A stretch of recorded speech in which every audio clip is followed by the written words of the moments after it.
Hi guys, my name is OJ and in this video tutorial I will take you through the process of setting up your brand new Keystone hardware wallet device. I will be using the Keystone Pro version, but the process is actually the same for the Essentials version too. Timestamps are provided in the description below, so if you need to jump back and forth to any specific part of this video, just click on this. Also in the description you will find my discount code for Keystone.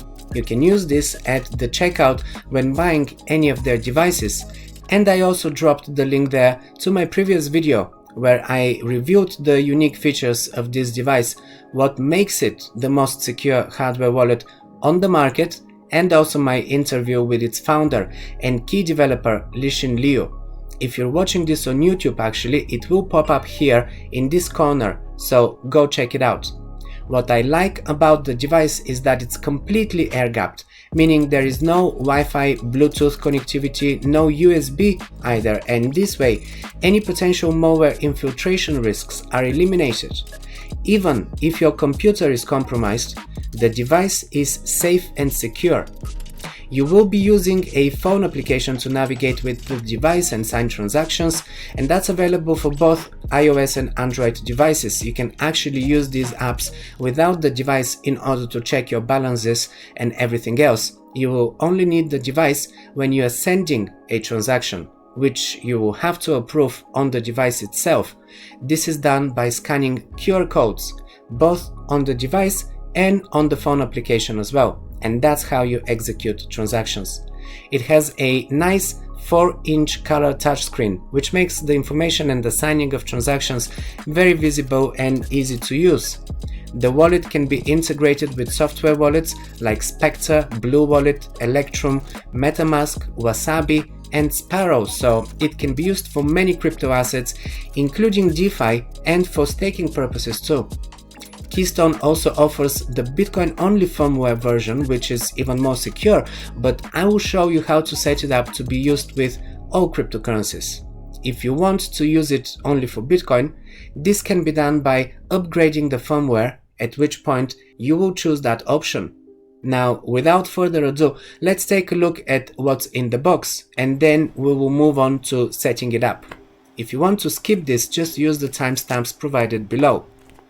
While opening the box, you need to make sure that it's properly sealed. There is no sign of it being previously opened and resealed, because otherwise you might be in trouble. The Pro version that I have here comes with two boxes, one for the device itself and one for the extra battery. The Essentials version will only have the AAA battery case, while the Pro comes with an additional lithium-ion battery, which is more suitable for frequent use. That's one of the advantages of the Pro version, alongside with the fingerprint sensor and the self-destruct mechanism, which is why I prefer it. So this is the battery, and we have a USB charging cable for it. This is not a cable to connect the device, but simply to charge the battery. In this other box is the device. This is why it's got these two stickers sealing it on both sides. These have to be intact. This is important. In the box is the device itself with the AAA battery case attached to it, a leaflet which is a quick guide, and a few recovery cards to write your recovery phrase, or seed phrase as we call it.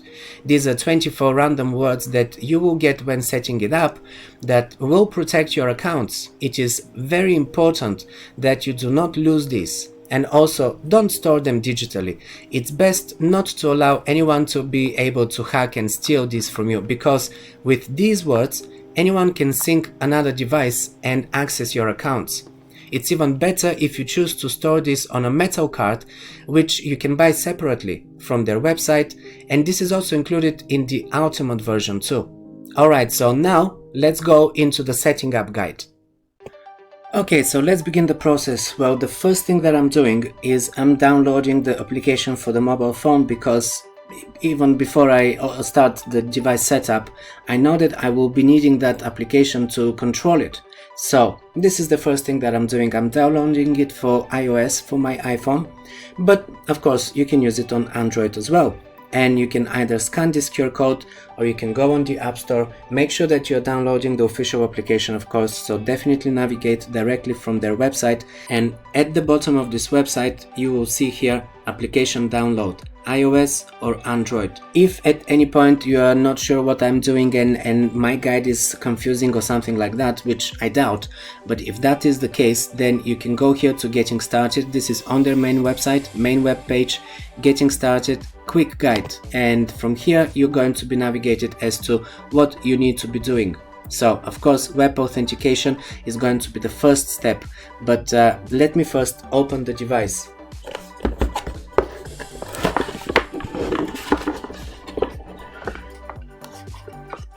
I'm also going to peel this slip. Alright, let's start. Well, first I'll need to put the battery. You can use just regular batteries, or in my case, because I'm using the Pro, I actually have this battery. I already charged it, even though I didn't charge it completely, so we'll see if I have enough charge. I charged it for about an hour, hour and a half. I'm pressing this button and I'm holding it for a few seconds, and it is powering up. So of course I'm selecting English and I go next. Now I will need to verify it. To verify it, I need to go to this page here. This is easily accessible from this guide here.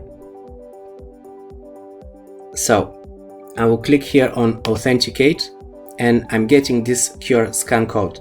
It is actually a dynamic QR code. As you can see, it's moving, it's not a static one, which is more secure.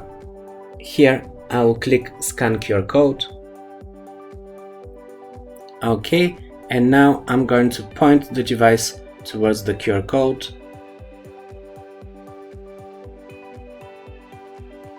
And I'm getting my device authentication code. Now I will need to input that verification code here in order to verify that this device is original, it is legit, there is no issues with it, and that it is not a copy or a fake. Let's click verify. And that's exactly what I wanted to see. Authenticated, my device is secure. Right, now I can go to the quick guide. In case there's something that I'm not sure about, I'm going to be following this guide here. It is 5 steps, so let's see what is next. I'm going to click success here, and now I will be setting a password, and it has to include an upper and lowercase letters and digits and symbols. For this purposes, just for the testing, I'm going to put a very simple password, but I do not recommend for you to be using a simple password. So I will put 1, 2, 3.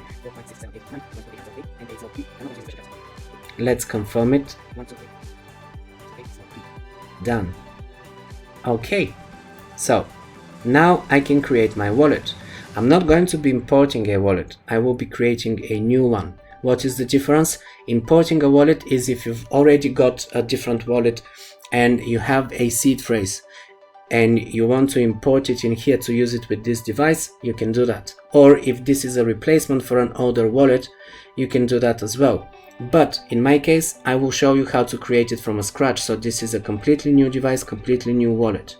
I will be generating my backup phrase. Now this recovery phrase is very important, and I have to make sure that I write down all of these words that I'm going to see on the screen, because I will be asked to confirm them. After that I will have to enter them. So I can create it with a single backup, or I can create the wallet with Shamir backup, which is basically creating a few different cards.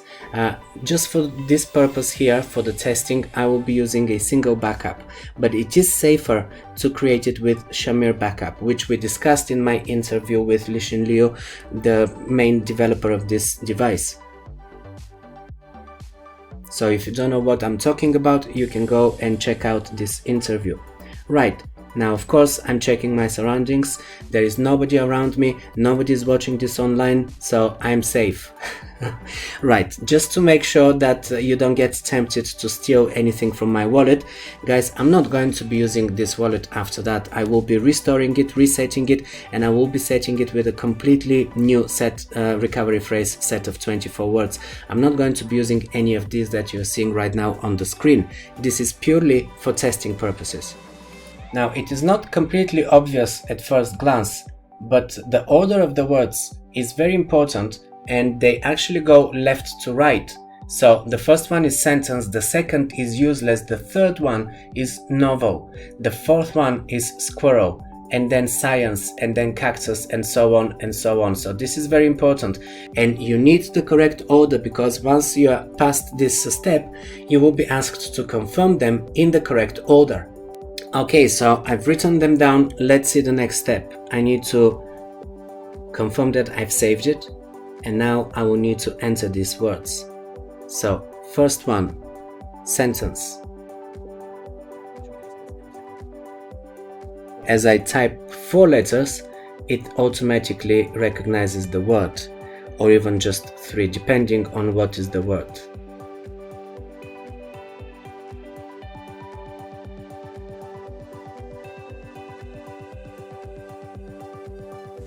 Now let's confirm. It's actually important to have the battery well charged, because you need to keep the device on right now, as you can see.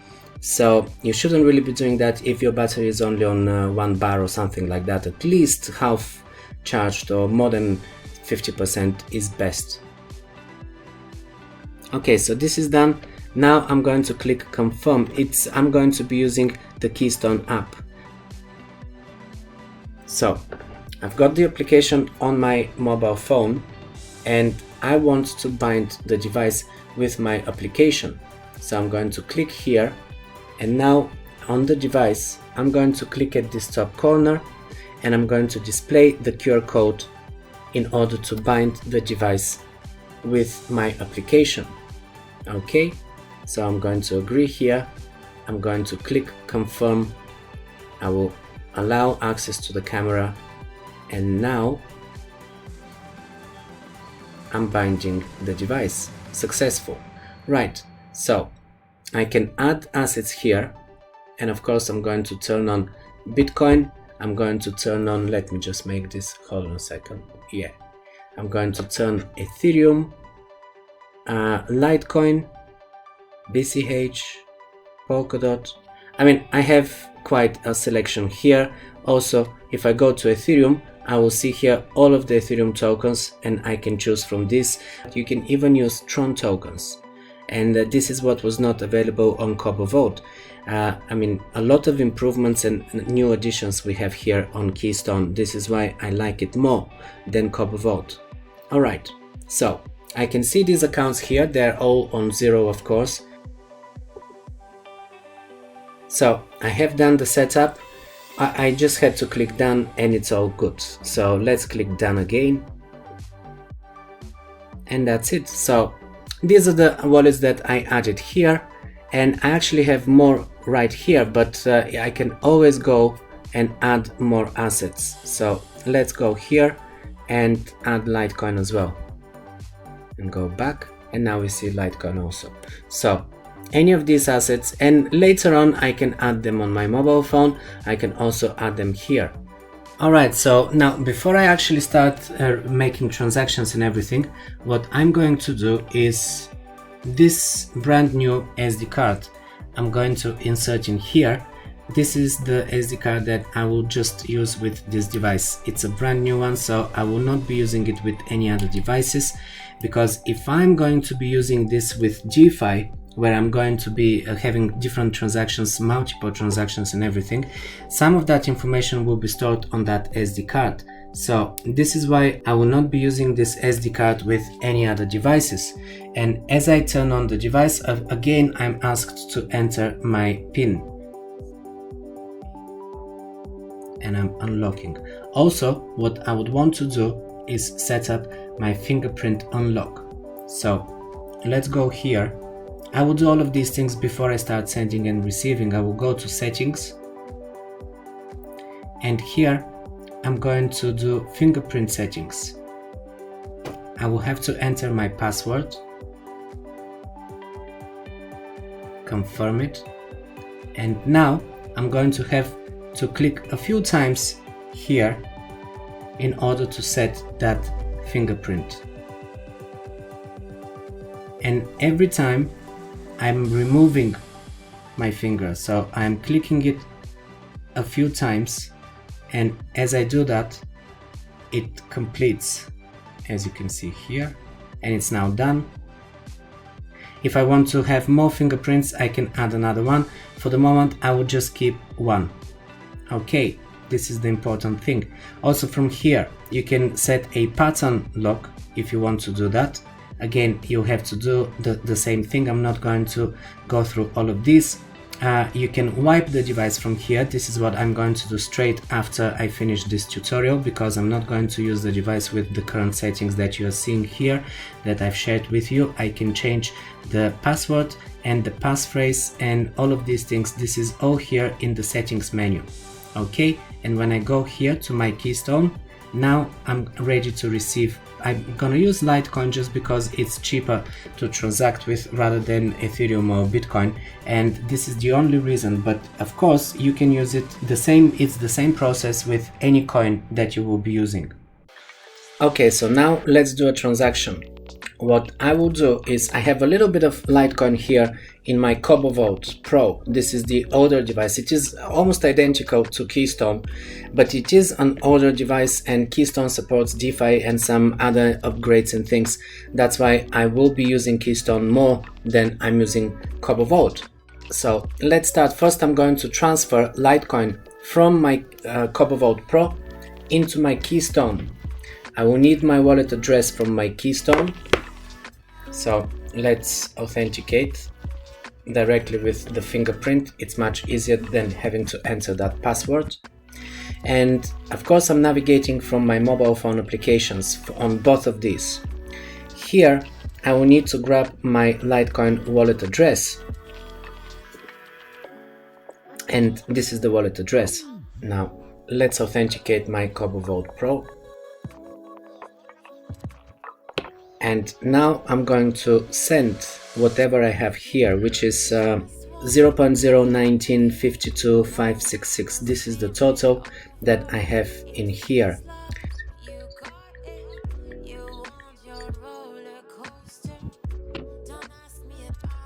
Okay, so, and this is, by the way, how you're going to operate when you're sending from Keystone as well. In your mobile phone application, you have to enter the amount that you're transferring. Now I'm going to scan the QR code here.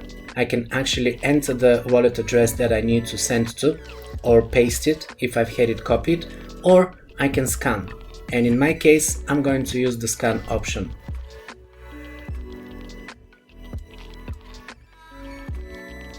Alright, the wallet address is recognized. I will have to confirm it. I'm gonna make sure that this is the correct wallet address, and then I'm going to click send. Now, as I'm sending, I need to confirm this, and I need to do it with the device. I'm sending from this one to this one, right? So let's confirm. I'll have to scan this QR code with the device that I'm sending from. So here I'm going to click on this. I'm going to scan this QR code. I'm making sure that this is the correct amount and the correct wallet address and everything. And I'm going to click sign. With my fingerprint, I'm going to authorize this. Alright, so I authorized it directly with fingerprint. Now, I will need to scan this QR code with the mobile phone application. So I go here, scan the QR code.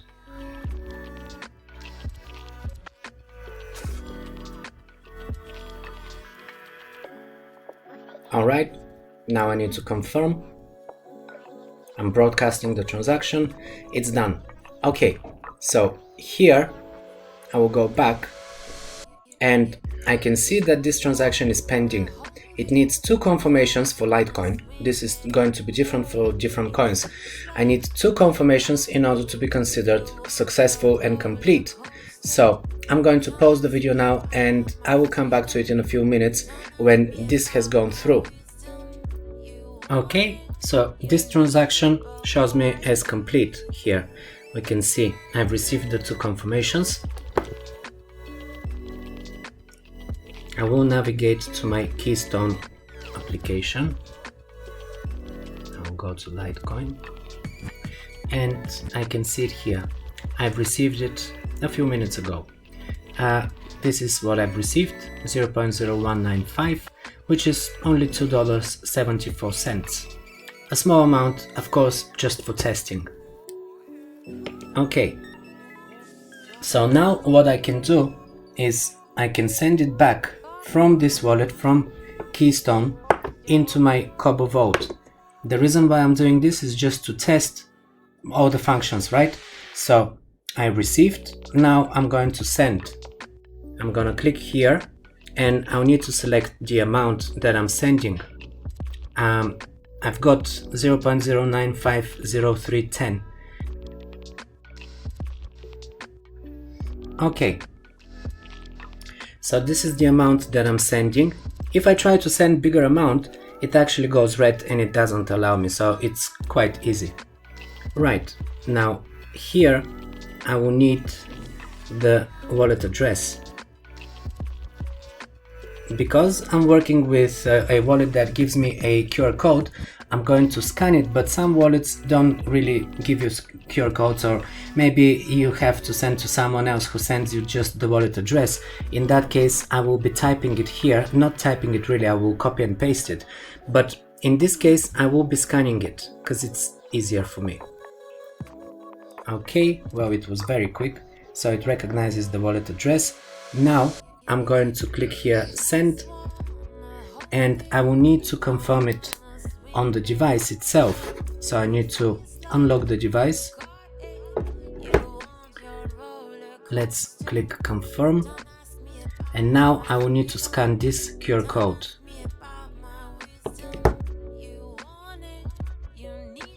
As I scan it, it gives me the details. I need to click sign, and I need to enter my password now.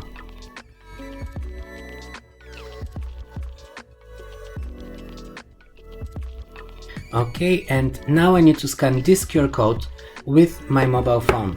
So this is the process. Once you scan the QR code for the wallet address, the next one is to scan the QR code to confirm it. Okay, I'm going to click confirm, and now this transaction has been sent. If I go here, I will see that it is pending. I need 2 confirmations. So again, I'm going to pause the video. In a few minutes, I will come back to it just to confirm that it's all done. Okay, so I can see now that the transaction has been sent in my wallet. Now it's all 0. The confirmations have arrived. This is Keystone. Now let's go into Kobo Vault. And at this point, I don't really need the devices anymore. The device is only needed for confirming transactions, but monitoring my balances and everything is happening on the application directly, and I don't really need to sync anything with the device in order to see that the transaction has been received. I got the confirmations, I got the balance. This balance has now completed. I can see that this is the transaction I sent, this is the one I received. This is in my Kobo Vault. Now in Keystone, this is first my receiving of the Litecoin transaction, and then I sent. The amounts, as you can see, are exactly the same. So that's all for this tutorial, guys. I hope it helped you, and if you have any questions, feel free to drop them in the comments below. Also, make sure that you subscribe for more tutorials, market analysis of all major cryptocurrencies, and the latest news. I'm actually posting videos almost every day on YouTube and on my blog, crypto-corner.com. My discount code for Keystone is in the description too, so use it. Thanks for staying until the end of the video. I'm signing off, and I'll see you in the next episode.